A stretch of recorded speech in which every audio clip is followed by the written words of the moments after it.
Hamas प्रमुख इस्माइल हानिया की ये तस्वीरें तेहरान में रिकॉर्ड की गई और यही उसकी अंतिम तस्वीरें बन गई हैं।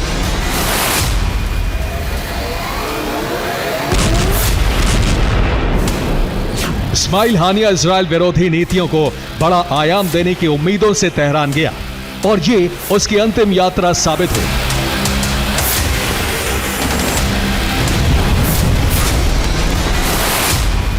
ये ईरान के सुप्रीम लीडर अली खामनेई से हानिया की आखिरी बैठक की तस्वीरें हैं। इस बैठक में हानिया ने जो कुछ कहा वो सुनिए। वकमा क़ाल अश-शाइर इज़ा ग़ाब सय्यदुन क़ाम सय्यदुहु इंशाअल्लाह ताला।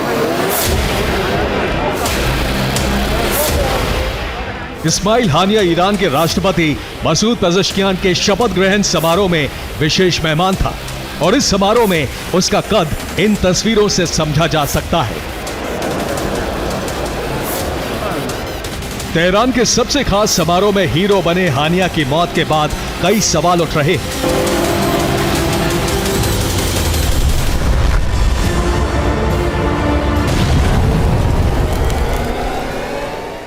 पहला सवाल यह है कि हमास के चीफ इस्माइल हानिया की हत्या के पीछे कौन है? दूसरा सवाल यह है कि हानिया तेहरान के हाई सिक्योरिटी जोन में मारा कैसे गया? सवाल यह भी है कि क्या इस हत्याकांड में दुनिया के दूसरे नेता भी शामिल हैं? सवाल तो यह भी है कि क्या हानिया की हत्या कराने के पीछे ईरान के राष्ट्रपति पेजेश्कियान है?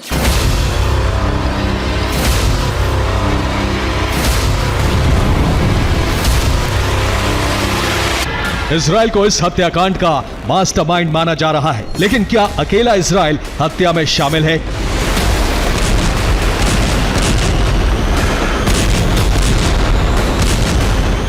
क्या ईरान को क्लीन चिट मिल गई है? ये सवाल इसलिए उठ रहे हैं क्योंकि हानिया के रहने का इंतजाम IRGC गेस्ट हाउस में पेजेश्कियान के घर से 100 मीटर दूर किया गया।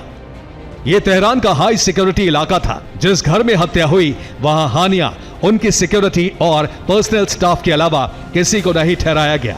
कुछ दूरी पर मौजूद इमारत में PIJ प्रमुख के साथ कई और नेता ठहराए गए।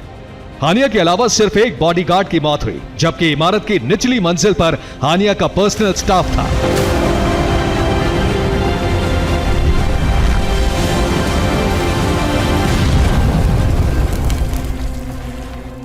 तो क्या ये मुमकिन है कि तेहरान के हाई सिक्योरिटी जोन में हमलावर घर में घुस सकते हैं? क्या बिना सुरक्षा के समझौता किए बगैर क्या ये हत्या मुमकिन थी? लेकिन सवाल यह भी है कि ईरान के नए राष्ट्रपति आखिर हानिया की हत्या क्यों करवाएंगे?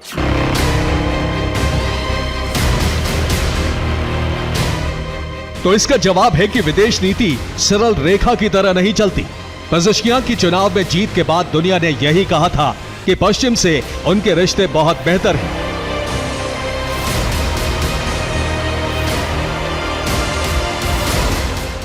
शपथ ग्रहण में पेजेश्कियान ने कहा कि मैं ईरान पर अत्याचारी प्रतिबंधों को हटाने का हर प्रयास करूंगा। मुझे भविष्य की बड़ी उम्मीद दिख रही है। तो ईरान पर लगे अमेरिकी प्रतिबंध आखिर कैसे हट सकते हैं? इसका जवाब है अमेरिका के हित में अरब में काम करने से ही ये मुमकिन है।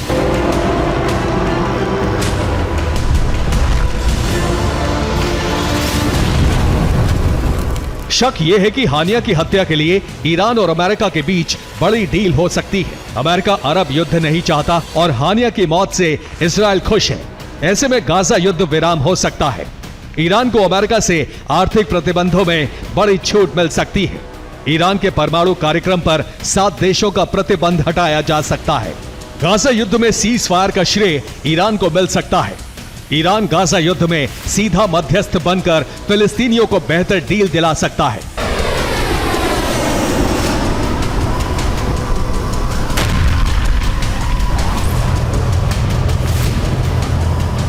गाजा की जंग का विस्तार होता जा रहा है। लेबनान से लेकर इजराइल तक बीते 1 महीने से धधक रहे हैं। ये सब गाजा की जंग की वजह से ही हो रहा है और गाजा की जंग रोकने के लिए इजराइल कैबिनेट का बड़ा वर्ग हिजबुल्लाह, लेबनान, फिलिस्तीन अथॉरिटी सहित हमास भी सहमत है।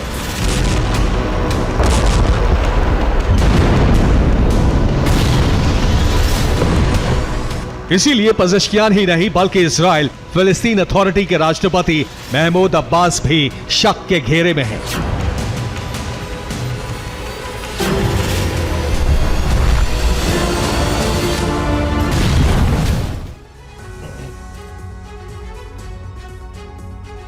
इस्माइल हानिया के मर्डर की दूसरी थ्योरी में ये 3 मुख्य चेहरे हैं।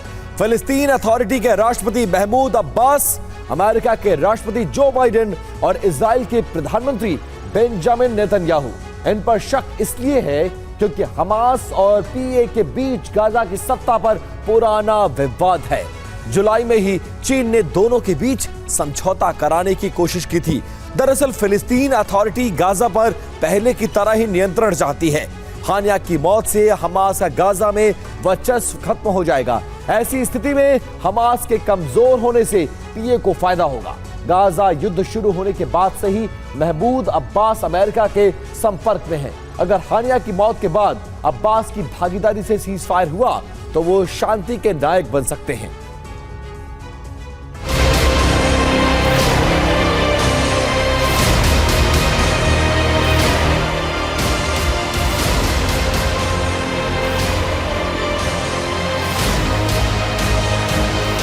हानिया की हत्या में अंतर्राष्ट्रीय स्तर से लेकर तेहरान के स्पेशल एजेंट तक शामिल हो सकते हैं, क्योंकि हत्या का तरीका इसी तरफ इशारा कर रहा है।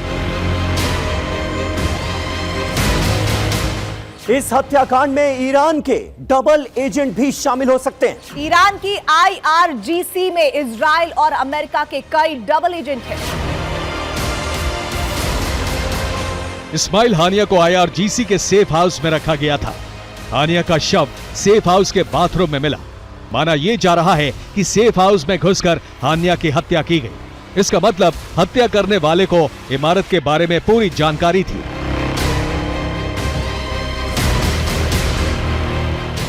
लेकिन हत्या का प्लान सिर्फ इतना ही नहीं था। हानिया को हर कीमत पर मारने के लिए इंटरनेशनल बॉर्डर से भी ऑपरेशन चलाया गया और हानिया के सेफ हाउस पर ड्रोन या मिसाइल हमला भी किया गया।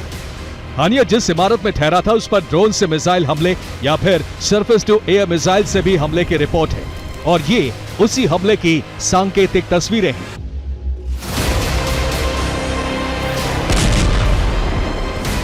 ईरान से सटे आर्मीनिया बॉर्डर पर मोसाद के कई सीक्रेट ठिकाने हैं। यहां इजराइल के हथियार और एजेंट्स दोनों तैनात हैं। आशंका है कि पहले हानिया के घर में घुसकर हत्या की गई, इसके बाद सेफ हाउस पर स्पाइक मिसाइल से पिन पॉइंट हमला किया गया।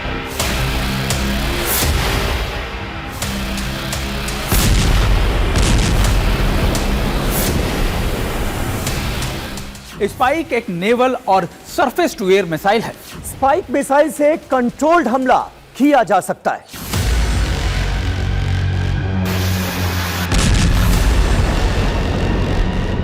ये स्पाइक मिसाइल के कंट्रोल्ड हमले की तस्वीरें हैं। देखिए कैसे ये मिसाइल एक के ऊपर एक रखे कंटेनर पर हमला करती है और नीचे के हिस्से को बिल्कुल भी नुकसान नहीं पहुंचा।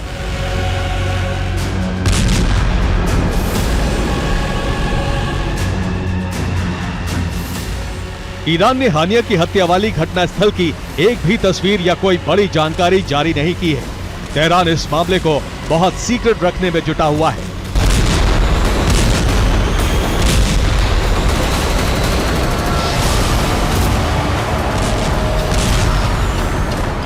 क्योंकि हानिया की मौत से अरब की शांति और अशांति दोनों जुड़ी है। उसकी मौत से विश्व युद्ध भड़कना और रुकना दोनों का कनेक्शन है।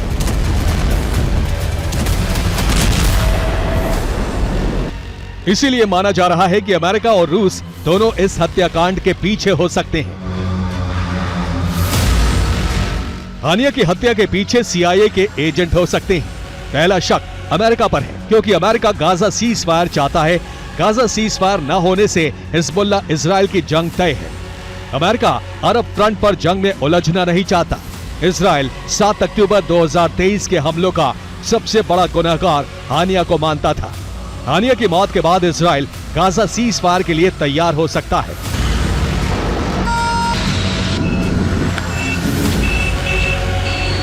लेकिन यूक्रेन जंग में उलझा रूस ये नहीं चाहता कि अरब में शांति हो, क्योंकि अमेरिका का अरब फ्रंट पर उलझना उसके लिए फायदेमंद है।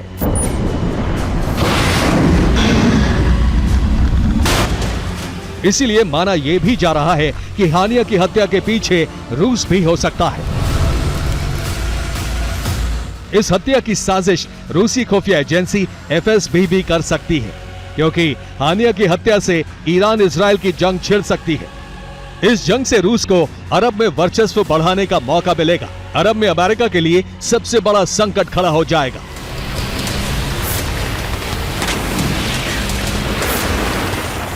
हानिया की हत्या के पीछे थ्योरी कई है, लेकिन अभी जो आसार नजर आ रहे हैं उससे अरब में महासंग्राम छिड़ने के संकेत मिलने लगे हैं। Bureau report, TV9 Bharatvarsh. और बड़ी खबर आ रही है, तेहरान में IRGC की आपात बैठक बुलाई गई है। स्पेशल अलर्ट पर ईरानी मिसाइली फोर्सेस को रखा गया है। हानिया की मौत के बाद तेहरान में तनाव की स्थिति बनी हुई है। ईरान में इजराइल पर हमले की मांग अब तेज हो गई।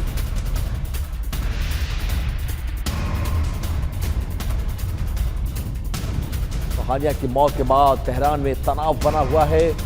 IRGC ने आपात बैठक बुलाई है और इस बैठक में सुरक्षा को लेकर चर्चा संभव है।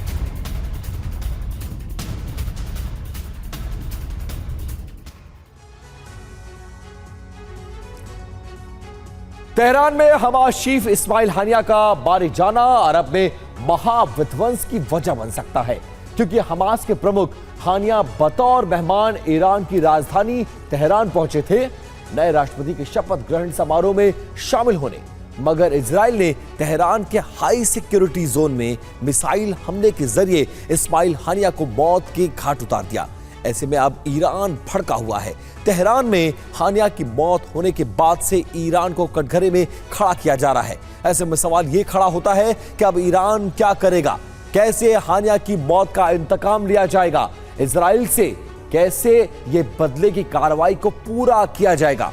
इस रिपोर्ट में देखिए।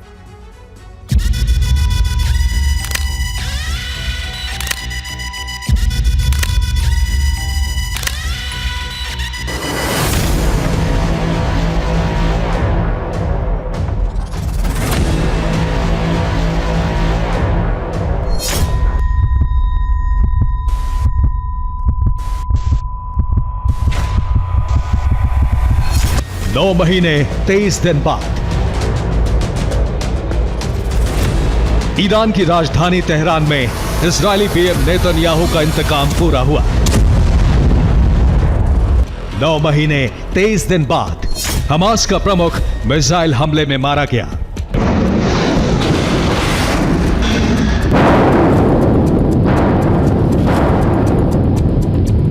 और ठीक 9 महीने 23 दिन बाद इजराइल ने हमास चीफ को मौत के घाट उतारकर 7 अक्टूबर 2023 वाले हमले का बदला पूरा किया।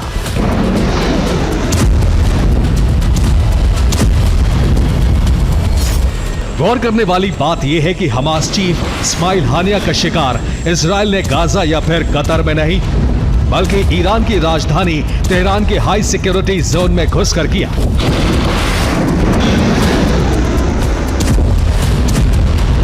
प्रेसिडेंट हाउस से महज चंद मीटर की दूरी पर मौजूद IRGC के वॉर वेटरन गेस्ट हाउस में किया, वो भी उस वक्त जब तेहरान के सुरक्षा घेरे को अभेद्य बनाया गया था। तेहरान के कोने कोने में डिफेंस सिस्टम और मिसाइलें तैनात की गई थी। बावजूद इसके इजराइल ने हानिया के हंट ऑपरेशन को बड़ी आसानी से पूरा किया। मीडिया रिपोर्ट्स में दावा किया जा रहा है कि इजरायली खुफिया एजेंसी मोसाद ने हानिया के खात्मे का प्लान बनाया। मोसाद ने तेहरान में मौजूद हमास के प्रमुख हानिया की लोकेशन ट्रेस की। इसके बाद इजरायली सेना ने हानिया के ठिकाने पर मिसाइलें बरसाई।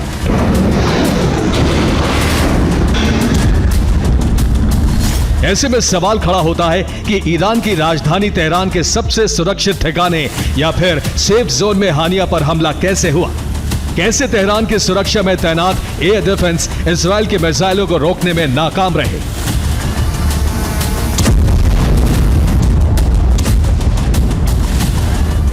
तो आपको बता दें कि मोसाद और इजरायली सेना ने हानिया के हंट ऑपरेशन का ऐसा विध्वंसक प्लान बनाया जिसे तोड़ पाना तो छोड़िए, उसकी भनक तक ईरान की खुफिया एजेंसी और IRGC को नहीं लगी। आखिर कैसे, ये भी जान लीजिए।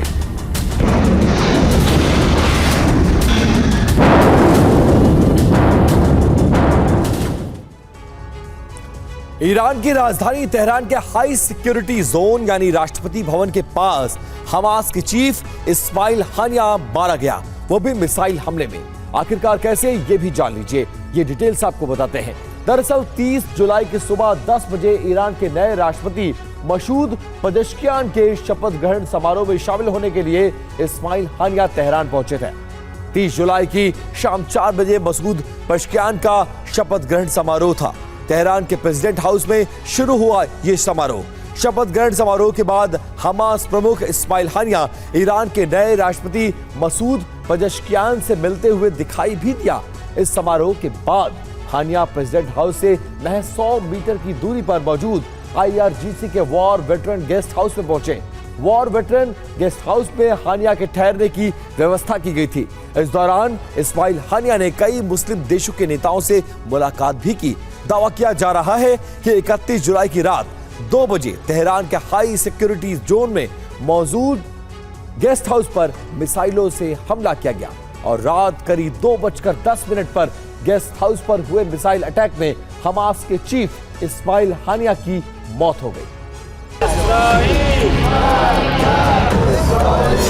गाजा पर हमले से पहले इजरायली पीएम नेतन्याहू ने हमास के खात्मे की सौगंध खाई थी, लेकिन बेंजामिन का यह प्रण अब पूरा होने के बजाय पहले से ज्यादा चुनौतीपूर्ण होता जा रहा है, क्योंकि एक तरफ गाजा में आईडीएफ ताबड़तोड़ हमले कर रही थी, जिससे इजरायल के खिलाफ ग्लोबल विरोध बढ़ता जा रहा था। वहीं कुछ मीडिया रिपोर्ट्स में यह दावा किया जा रहा था कि हमास की टॉप लीडरशिप गाजा से फरार हो चुकी है। वो अरब के देशों को अपना खुफिया ठिकाना बना चुकी है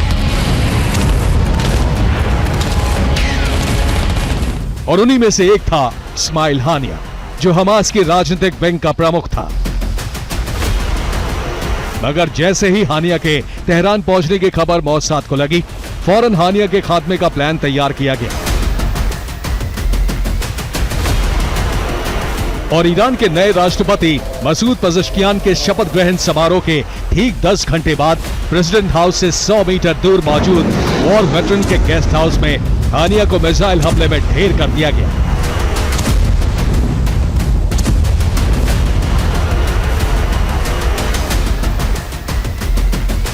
हानिया के खात्मे की खबर के बाद ईरान समेत पूरी दुनिया में सनसनी फैल गई। ईरान की सरकार और सेना पर भी सवाल खड़े किए जाने लगे, क्योंकि हानिया बतौर मेहमान तेहरान पहुंचे थे। वो राष्ट्रपति के शपथ ग्रहण समारोह में शामिल होने पहुंचे थे। ऐसे में आशंका जताई जाने लगी है कि आखिर तेहरान के हाई सिक्योरिटी जोन में हानिया की हत्या कैसे हुई। प्रेसिडेंट हाउस से 100 मीटर दूर इजरायल ने मिसाइल कैसे दागी। हानिया की हत्या से जुड़ा इनपुट खुफिया एजेंसी को क्यों नहीं मिला। इस्माइल हानिया की हत्या में ईरान के विरोधी गुटों का भी हाथ है। तेहरान का डिफेंस सिस्टम इजरायली मिसाइलों को रोकने में नाकाम कैसे रहा।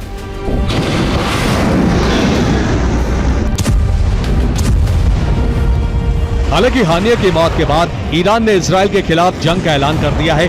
इतना ही नहीं, ईरान के कौम शहर में मौजूद जामकरन मस्जिद पर ईरान ने लाल झंडा भी फहराया, जो सीधे सीधे महायुद्ध का सूचक है। वहीं हमास चीफ हानिया की मौत के बाद अरब में महाजंग की भी चिंगारी भड़क सकती है और इसके संकेत अलग अलग देशों और संगठनों के बयानों से मिल रहे हैं। दरअसल हानिया की मौत के बाद हानिया की मौत की बड़ी कीमत इजरायल को चुकानी होगी। हमास चीफ हानिया पर हुए कायरतापूर्ण हमले का बदला लेंगे। इजरायल ने गाजा जंग को अरब में फैलाने की कोशिश कर दी है।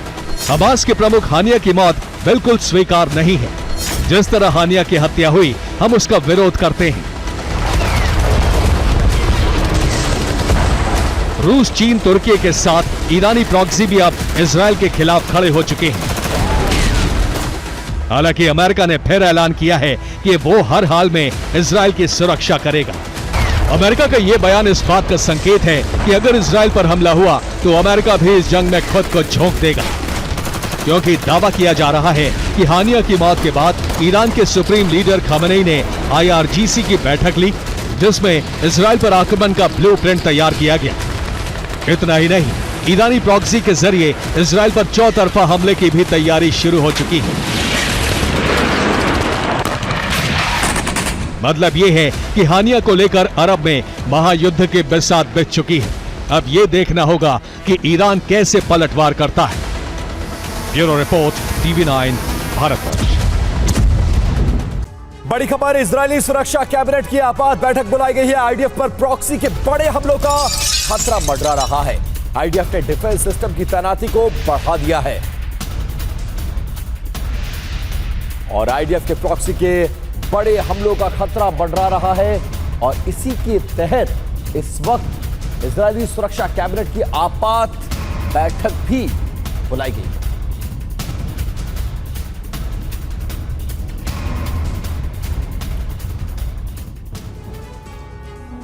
इस्माइल हानिया की मौत के बाद इजराइल ईरान में तनाव बढ़ता जा रहा है। एक बड़े टकराव का अंदेशा है। इस साल दूसरी बार जब दोनों देशों के बीच विध्वंसक युद्ध के आसार बने हैं। इससे पहले सीरिया में इजरायली स्ट्राइक में 2 टॉप कमांडर को मार गिराने से तनाव बढ़ गया था। इस बार हमास पॉलिटिकल विंग के चीफ इस्माइल हानिया की मौत से अरब सुलग सकता है। हालात ऐसे हैं कि इजराइल 7 मोर्चों पर घिर गया है, जबकि अमेरिका को अरब में अपने वर्चस्व के खत्म होने का खतरा नजर आ रहा है। ईरानी प्रॉक्सी ने युद्ध का ऐलान कर दिया है।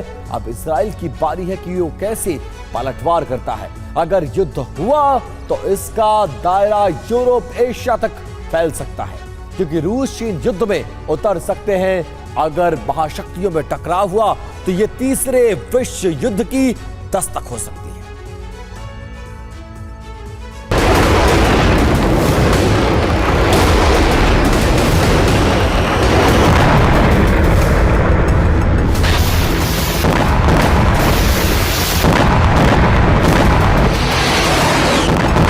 इजराइल की तबाही का ब्लूप्रिंट तैयार हो चुका है।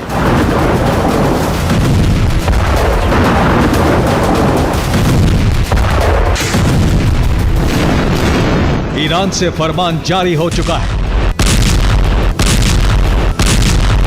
अब अरब में आर पार की जंग के आसार बन रहे हैं।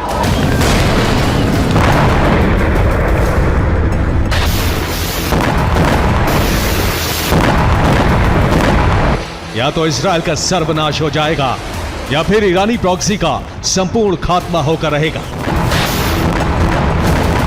आखिर क्यों अरब सुलग रहा है? कभी भी एटमी जलजला आ सकता है।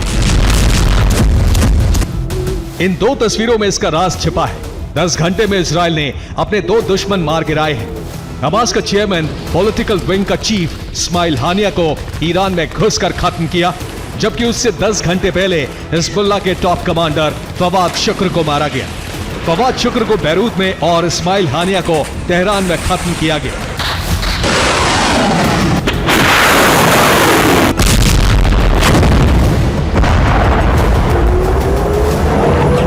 घंटे में इजराइल ने 2 टॉप कमांडर को मारकर बता दिया कि वो रुकने वाला नहीं है। हमास और हिजबुल्लाह की टॉप लीडरशिप को खत्म करके ही दम लेगा।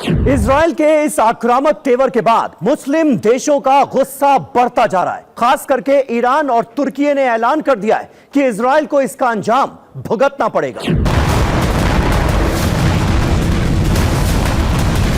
अगर इजराइल के खिलाफ इस्लामिक देश एकजुट हुए तो पश्चिमी देशों को इजराइल का साथ देने के लिए युद्ध में उतरना पड़ सकता है।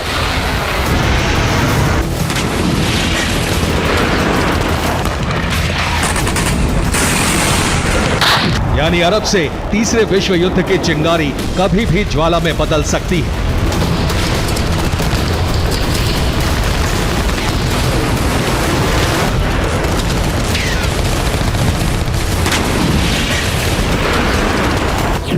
एक तरफ इजराइल, अमेरिका, ब्रिटेन, फ्रांस और दूसरे नेटो देश साथ आ सकते हैं। दूसरी तरफ ईरान, लेबनान, यमन, तुर्की के साथ चीन, रूस आ सकते हैं।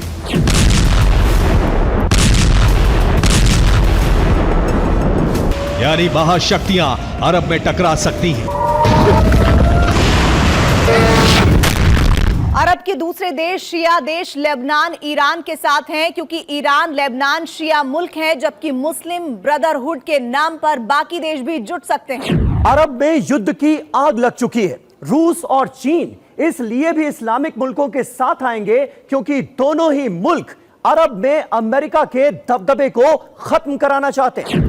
हालांकि अभी अमेरिका की तरफ से कहा गया है अगर इजराइल पर हमला हुआ तो उसकी रक्षा के लिए अमेरिका जरूर आएगा, लेकिन इजराइल को रॉकेट छोड़कर कूटनीति से इस मसले का हल करना चाहिए। अमेरिका के बयान के तुरंत बाद रूस की तरफ से कहा गया है ईरान पर हमला आतंकी हमला है और ईरान को इसका जवाब देने का हक है। रूस इंसाफ के लिए ईरान के हक में खड़ा है।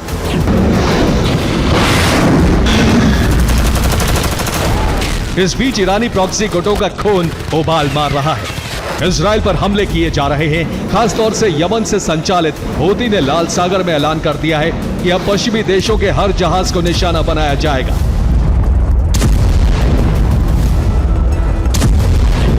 इसके अलावा सीरिया इराक में अमेरिकी सैन्य ठिकानों पर हमले की तैयारी की जा रही है।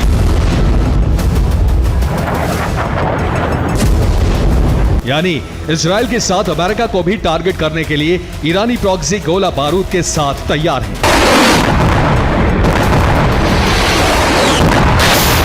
इराकी मिलिशिया ग्रुप अल नुस्रा ने कहा है हिजबुल्लाह की मदद के लिए अपने लड़ाके भेज रहा है, जिससे इजराइल पर भीषण हमले किए जा सके। इसी तरह दूसरे ईरानी प्रॉक्सी संगठन IRGC के फरमान का इंतजार कर रहे हैं। बस एक इशारा हो और इजराइल की घेराबंदी करके उसे बारूद का ज्वालामुखी बना दिया जाए।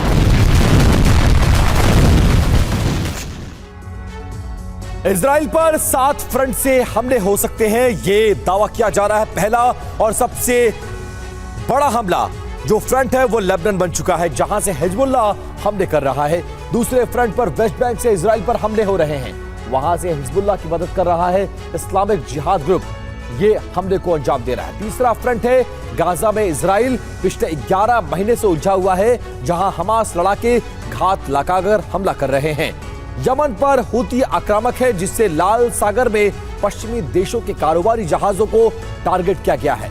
पांचवा फ्रंट ईरान है, जो कभी भी इजराइल पर मिसाइल स्ट्राइक कर सकता है। छठे फ्रंट इराक के कताइब हिजबुल्लाह भी हमले की तैयारी में है, जबकि 7वें फ्रंट सीरिया में बद्र ऑर्गेनाइजेशन ने अमेरिकी सैन्य ठिकानों को टारगेट कर लिया है। इजराइल पर कभी भी हमला हो सकता है, इसका ऐलान हो चुका है। इस्माइल हानिया की मौत के कुछ घंटों बाद मस्जिद जमकरान पर लाल झंडा लगा दिया गया है, जो बदले का प्रतीक है। इसी तरह ईरानी कमांडर सुलेमानी की मौत के वक्त भी झंडा लगाया गया था।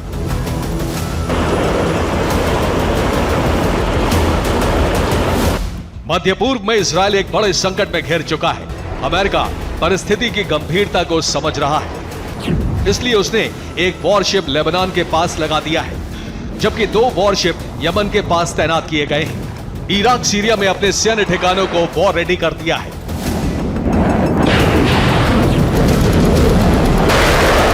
लगातार ईरानी प्रॉक्सी धमकी दे रहे हैं, हमले भी कर रहे हैं, जबकि इजराइल लगातार लेबनान, गाजा और वेस्ट बैंक पर हमले कर रहा है। इस बीच इजराइल के रक्षा मंत्री योव गैलेंट ने मिसाइल साइट का निरीक्षण किया और मिसाइलों को अलर्ट मोड पर डालने का फरमान जारी कर दिया। हमास ने कहा है, हम युद्ध का ऐलान करते हैं, बदला लेकर रहेंगे। हूती ने कहा है, इजराइल अंजाम भुगतने के लिए तैयार रहे, जबकि हिजबुल्लाह ने इजराइल में बड़े नरसंहार की धमकी दी है। हालांकि अभी तक इजराइल की तरफ से ईरान और लेबनान की धमकी पर प्रतिक्रिया नहीं दी गई है, लेकिन इजराइल ने लंबे युद्ध की तैयारी शुरू कर दी है। लेकिन सबसे ज्यादा परेशानी में अमेरिका है। अगर वो खुलकर इजराइल के साथ युद्ध में उतरता है तो पूरा अरब उसके खिलाफ हो सकता है। इसी मौके की तलाश में रूस और चीन है, इसलिए अमेरिका बार बार इजराइल को संयमित हमले के लिए कह रहा है। लेकिन इजराइल को पता है कि अगर उसे वजूद बचाना है तो आक्रामक रहने के अलावा दूसरा कोई रास्ता नहीं। Bureau report, TV9 Bharat. Haniyeh case में ईरान की पड़ताल शुरू हो गई है। हानिया की हत्या नरसंहार और एक बड़ी साजिश है, यह ईरान का कहना है। तेहरान में बड़े हमले की तैयारी थी, साजिश करने वालों को हम कड़ा जवाब देंगे। ईरान साफ करता हुआ नजर आ रहा है और बौखलाया हुआ नजर, दुनिया को यह दिखाने की कोशिश कि उसके संप्रभुता पर यह हमला है और हम इसका जवाब देंगे। इजराइल का सबसे बड़ा दुश्मन इस्माइल हानिया मारा जा चुका है, लेकिन हानिया की मर्डर मिस्ट्री से जुड़े कई सवालों के जवाब मिलना अभी बाकी है। इनमें सबसे बड़ा सवाल इजराइल के ऑपरेशन को लेकर है। अब तक यह सामने नहीं आया है कि हानिया की हत्या कैसे की गई, वो कौन सा हथियार था जिसके बारूद ने इस्माइल हानिया की जान ले ली। इसे लेकर कई दावे किए जा रहे हैं, इन्हीं दावों की पड़ताल करती है हमारी ये रिपोर्ट, जरूर देखिए।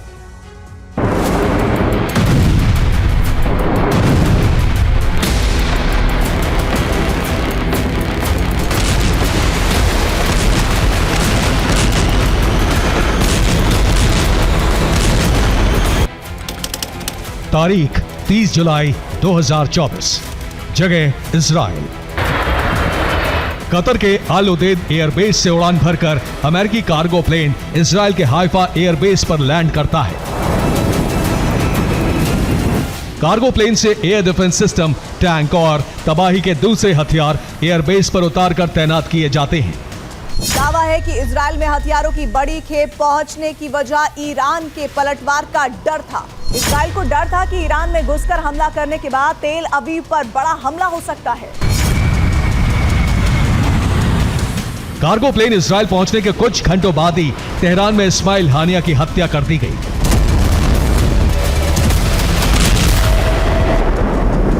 हमास लीडर इस्माइल हानिया की मौत पिन पॉइंट टारगेटेड हमले में हुई, यानी नुकसान सिर्फ उस जगह पर हुआ जहां इजराइल चाहता था, वो भी एक बेहद सीमित इलाके में।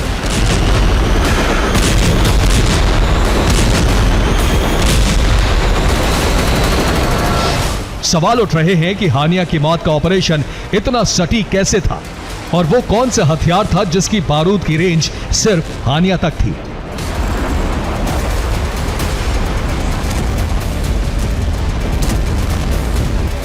हानिया की मौत का ऑपरेशन कैसे अंजाम दिया गया, इसे लेकर 4 अलग अलग दावे किए जा रहे हैं। दावा नंबर 1, ड्रोन से गाइडेड मिसाइल दागी गई। दावा नंबर 2, F-35 फाइटर जेट से मिसाइल हमला। दावा number 3, surface to surface ballistic missile. Drone से गाइडेड मिसाइल दागने का दावा ईरान की तरफ से किया गया है। माना जा रहा है ड्रोन से जो मिसाइल दागी गई वो डेलिला मिसाइल, स्पाइक मिसाइल या फिर हेलफायर मिसाइल थी। दावा किया जा रहा है इन्हीं में से किसी मिसाइल को ड्रोन के जरिए हानिया के बेडरूम तक पहुंचाया गया।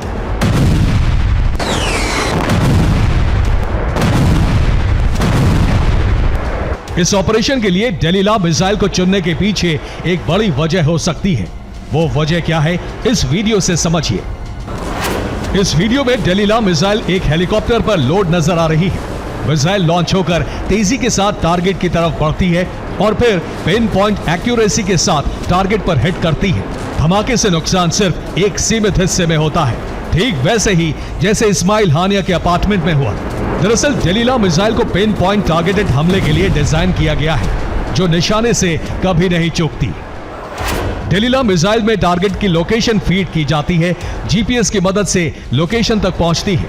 मिसाइल में आगे की तरफ कैमरा लगा होता है जो दुश्मन को 16 किलोमीटर दूर से लोकेट कर लेता है, जिसके बाद तस्वीर भेजकर मिसाइल टारगेट की पुष्टि करती है। हमले का आदेश मिलने के बाद टारगेट को हिट करती है।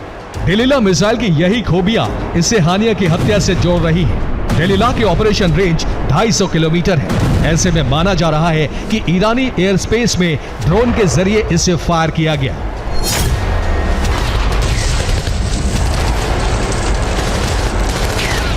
डेलिला के अलावा शक है कि इस्माइल की हत्या में हेल फायर और स्पाइक मिसाइल से डेडली कॉम्बो अटैक किया गया।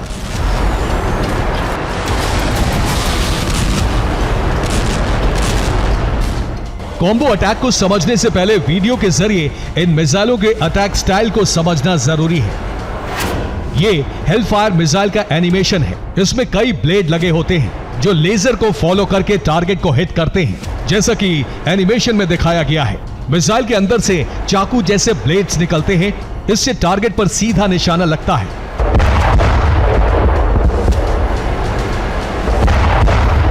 अब स्पाइक मिसाइल को देखिए।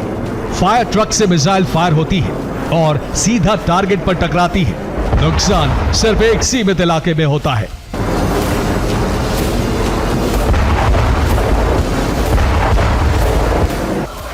माना जा रहा है कि पहले हानिया पर हेल फायर मिसाइल दागी गई, इसके बाद स्पाइक मिसाइल से अटैक किया गया ताकि इस्माइल हानिया के जिंदा रहने की कोई गुंजाइश बाकी ना रहे। हालांकि लेबनीज मीडिया की माने तो यह हमला एक surface to surface ballistic missile से किया गया, जिसे किसी पड़ोसी देश से दागा गया था। दावा है कि मिसाइल आर्मीनिया ईरान के बॉर्डर से दागी गई। माना जाता है कि यहां मोसाद का मजबूत बेस है, यहीं से इस्माइल हानिया पर बैलिस्टिक मिसाइल दागी गई। मिस्ट्री सिर्फ हानिया के डेथ वेपन को लेकर ही नहीं, हत्या की लोकेशन को लेकर भी बड़ी साजिश की खबरें सामने आ रही हैं।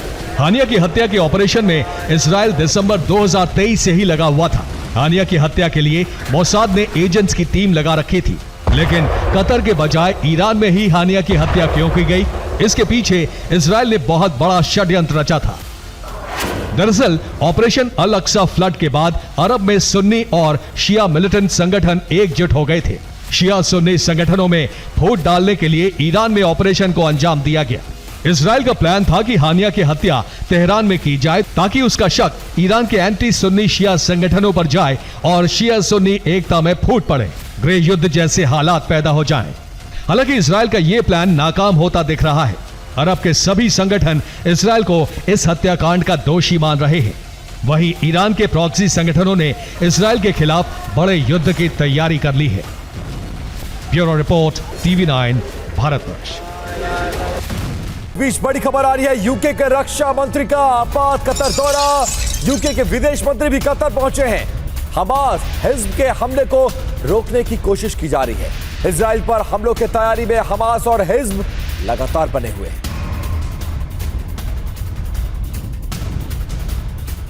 तो आप समझ सकते हैं, हमास और हिज्ब इस हमलों से, इस ऑपरेशन से बौखलाया हुआ है। इजराइल पर हमलों की तैयारी में इस वक्त हमास है और बड़े हमले किए जा सकते हैं, उसको लेकर यह तैयारी, और उसी के तहत यूके के रक्षा मंत्री और विदेश मंत्री का आपात कतर दौरा प्रस्तावित है।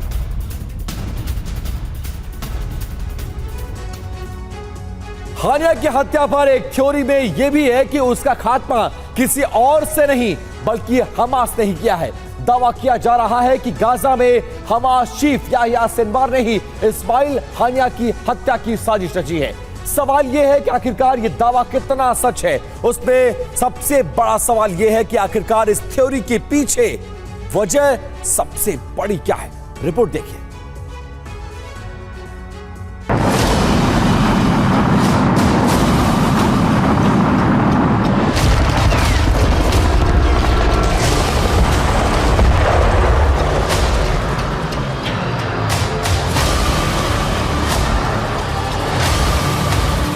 हमास से 10 महीने युद्ध के बाद इजरायली सेना को अब तक की सबसे बड़ी कामयाबी मिल गई।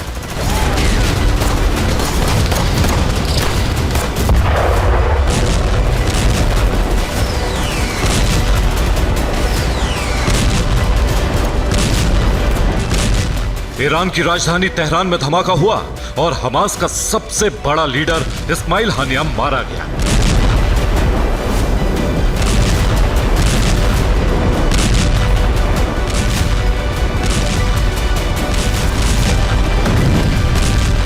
हानिया की मौत के बाद ही नेतन्याहू और उनकी सेना की वो कसम पूरी हो गई जो उन्होंने 7 अक्टूबर 2023 को ली थी।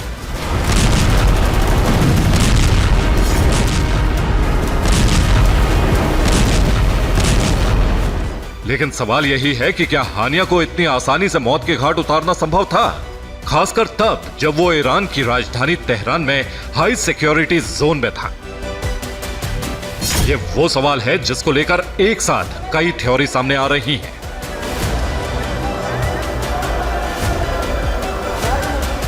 एक थ्योरी में दावा किया जा रहा है कि इस्माइल हानिया की मौत के पीछे गाजा में हमास का चीफ याह्या सिनवार है।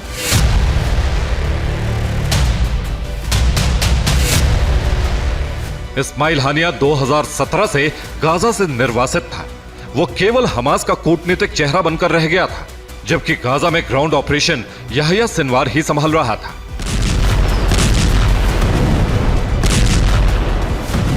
मतलब यह कि याह्या सिनवार ही गाजा में रहकर इजराइल से जंग लड़ रहा था, लेकिन फंड खर्च करने और सीज फायर पर उसे हानिया के निर्देश मानने पड़ रहे थे। इसीलिए दावा किया जा रहा है कि हानिया की मौत के पीछे सिनवार का हाथ हो सकता है।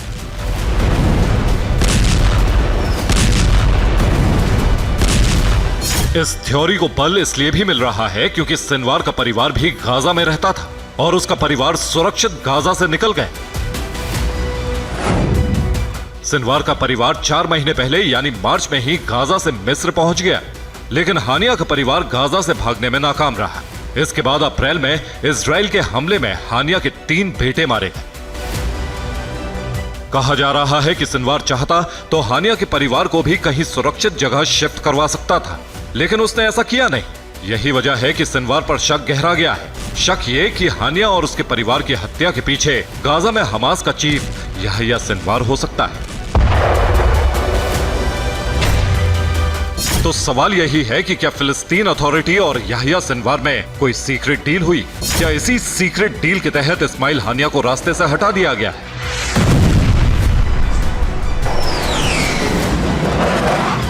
ये वो सवाल है जिसका जवाब आने वाले चंद दिनों में मिल सकता है। Bureau report, TV9 Bharatvarsh.